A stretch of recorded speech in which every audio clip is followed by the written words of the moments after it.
제가 이 강독을 할 때 순서를 미리 정하지는 않습니다. 1절 한 다음에 거기까지 그치고 그다음에 2절 하고 아니면 4절까지 하고 뭐 이렇게 하지 않고 그냥 편하게 진행을 해요. 근데 앞 시간에 말씀드렸듯이 이번에는 한 번 더 한 거를 다 날려보냈기 때문에 다시 하는 겁니다. 그래서 번호가 미리 정해졌습니다. 그대로 한번 해 보려고요. 강독의 템포가 다르기 때문에 이대로 잘 되려는지 모르겠는데 요거 번호 적힌 대로 한번 해 보겠습니다. 이제는 232 번째죠. 이때부터 이제 본격적으로 주기도의 내용이 나오는 겁니다. 주기도는 크게 볼 때 세 단락으로 되어 있습니다. 이 주기도가 이 누가복음과 마태복음에 나옵니다. 마태복음 6장 9절에서 15절에 나와요. 그 내용과 마태복음과 누가복음의 내용이 약간 차이가 있습니다. 큰 차이는 아니고요.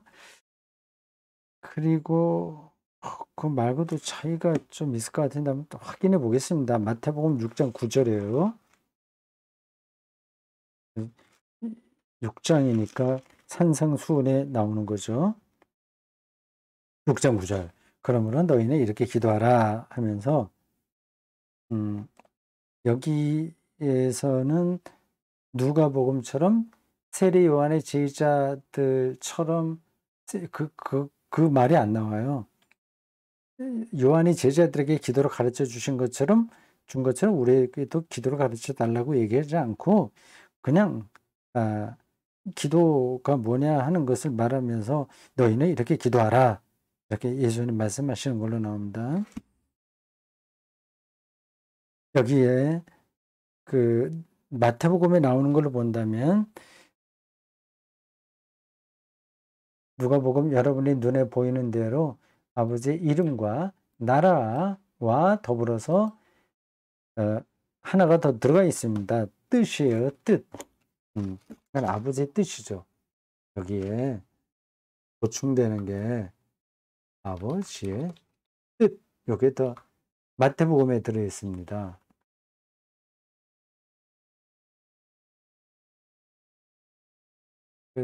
누가복음에 안 나오죠.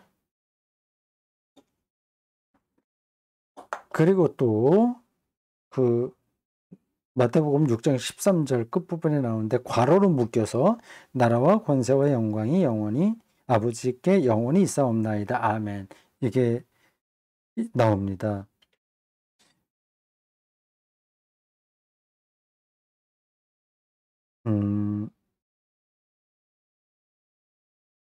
괄호는 묶여 있거든요. 그러니까 어디 본문에는 나오지 않는다는 겁니다.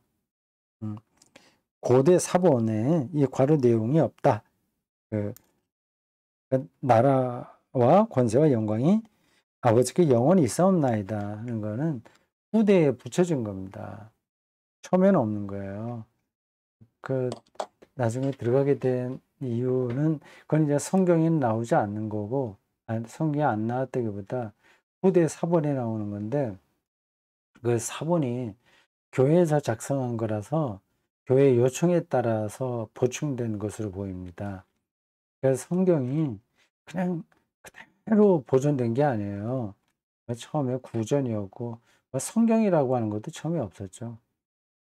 구전되고, 기록되고, 편집되고, 정경화 과정을 거치고, 그 다음에 필사, 사본, 그 전에 사본들이 많이 있었죠. 나중에 조금씩 그 사본들이 달라지기도 하고, 그렇습니다. 그런 과정이 있어요. 그런 걸 전문적으로 연구하는 분과도 있습니다. 사본학이라고 하죠. 근데 사본이 조금 차이가 있다고 하더라도 그걸 전체를 묶어내면 거의 비슷합니다. 우리가 예배 때 사용하는 주기도문은 이 마태복음에 근거한 겁니다. 이게 한 단락입니다. 이름. 아버지 이름이 거룩하게 되고 나라가 임하게 되고 아버지의 뜻. 우리가 예배 때 사용하는 주기도는 또 새롭게 번역된 거로 나와요. 여기에 아버지라고 하는 표현이 너무 반복됩니다. 제가 보기에도 이렇게 우리말에 반복되면 이렇게 고급스러운 문장이 못 됩니다. 원어에 있다고 해서 그대로 붙이는데 우리말에는 주어도 생략될 때가 많아요. 생략할 때 생략하는 게 우리말 쓰기입니다. 근데 이거 성경 본문도 그렇고 이러한 기도문도 그렇고 이걸 만드는 사람들이 물론 신학자와 국문학자가 다 이렇게 같이 협동해서 만들긴 하는데 부족한 게 너무 많습니다. 그래도 한국교회가 공동으로 사용하는 거니까 그대로 받아들여야 되겠죠.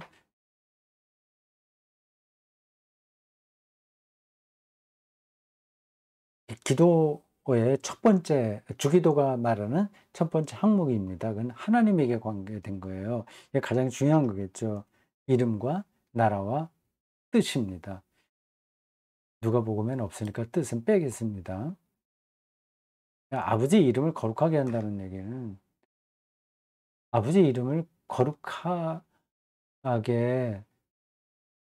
되도록 살아내겠다고 하는 신앙 고백입니다. 우리가 어떻게 거룩하게 하겠어요? 아버지, 그 아버지의 이름은 그러니까 아버지 본질인 거죠.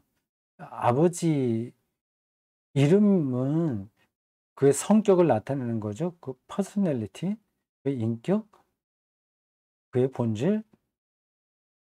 그러니까 아버지를 아버지께 예, 사람들에게 나타내겠다고 하는 겁니다. 물론 우리가 그렇게 나타낼 수 있는 건 아니에요. 하나님이 나타내시도록 그 일에 하나님이 나타내시는 일에 내가 거역하지 않겠다고 하는 거죠. 그걸 따르겠다고 하는 겁니다. 그래서 서로 이렇게 물려 있어요. 우리가 가만히 있고 하나님이 알아서 뭐 거룩하게 하거나 나라가 임하게 한다거나 한다는 건 아닙니다. 주도권이 하나님에게 있으나 사람을 통해서 하시니까 우리가 거기에 순종하겠다고 하는 겁니다. 우리가 이러한 기도를 드리는데 과연 기도대로 사는지는 그건 또 다른 문제죠. 근데 그렇게 하려고 노력을 해야 되는데 노력을 하지 못합니다. 노력을 하지 않는 이유는 사람이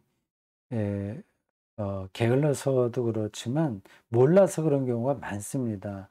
그러니까 아버지 이름을 거룩하게 한다고 하는 게 무슨 뜻인지를 모르는 거거든요. 자기 고집을 피우면서 자기가 거룩하게 한다고 생각할 수도 있습니다. 그냥 하나의 예를 들자면 교회 안에서 벌어지는 문제를 들고 세속 법정으로 가는 일들이 한국 개신교회에는 비일비재하잖아요. 저는 뭐 독일에 잠깐 있을 때라든지 그 이외에 다른 이런저런 뭐 소식통을 통해서 독일 교회가 교회 문제를 들고 사회 법정에 호소한다는 말을 전에 들어보지 못했습니다. 뭐 미국에도 최소한도 그렇게 하지는 않을 거요. 모르겠습니다. 아주 특별한 경우에 그런 일이 있을지 모르나 사이비 기독교가 그런 일이 있을지 모르나 정통 그래도 인정받는 교단에 속한 교회가 그런 일을 하는 것은 세계적으로 찾아볼 수 없습니다. 근데 우리나라엔 그런 일들이 종종 있어요. 근데 제가 옛날에 소속돼 있던 기독교에 대한 선결교회 기성이라고 합니다. 거기에 관계된 인터넷 신문에 잠깐 보니까 계속 그런 일들이 벌어지네요. 뭐 그건 뭐 성결교회만이 아니라 다른 교단도 마찬가지입니다. 이게 말이 안 되는 거잖아요. 한국에 있는 가톨릭 교회가 그런 일을 한 번이라도 한 적이 있습니까? 아니거든요. 세속 법정에 있는 판사들, 뭐 변호사들이 교회를 어떻게 생각하겠습니까? 하나님의 이름을 거룩하게 하는 게 아니라 먹칠하는 건데 그런 일을 버젓이 하고 있습니다. 자기가 조금 손해 보면 되는데 손해 보지 않겠다고 계속 법정에 들어가서 교회당 싸움도 하잖아요. 누구 찾으냐. 몰라서 그런 겁니다. 인간의 욕심이 더 많아서 그렇기도 하고. 하나님 나라도 마찬가지예요. 하나님의 다스림 통치인데 이 교회가 확장되는 거를 하나님 나라가 확장되는 거하고 똑같다고 사람들 생각하죠? 한 90%는 그렇게 생각할 거요. 한국교회 신자들이. 하나님 나라와 교회는 거의 상관이 없다고 해도 과언은 아닙니다. 이거는 이 교회만이 아니라 다른 시민단체에도 하나님 나라 선교의 도구가 될 수 있습니다. 교회도 그런 거고요. 다만 교회는 예수 그리스도 사건을 고유하게 지켜내고 있다는 점에서 특별한 공동체라는 건 분명합니다. 그런데 하나님 앞에서 세상 단체와 구별되는 건 없어요. 하나님 나라가 더 우선적인데 그걸 착각하고 있습니다. 그러니 기도할 때 이런 기도를 드릴 수 있을까요?